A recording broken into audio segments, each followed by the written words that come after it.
Okay, so I stripped the bolt, putting all this crap back together, new seals in here, new brakes, new bearings, new cables, and but anyway, I ended up ordering that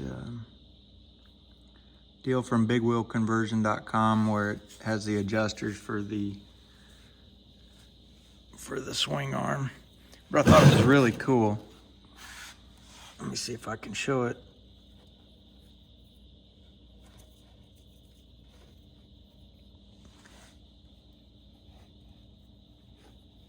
Kind of one of those deals. But they're both connected, both adjusters.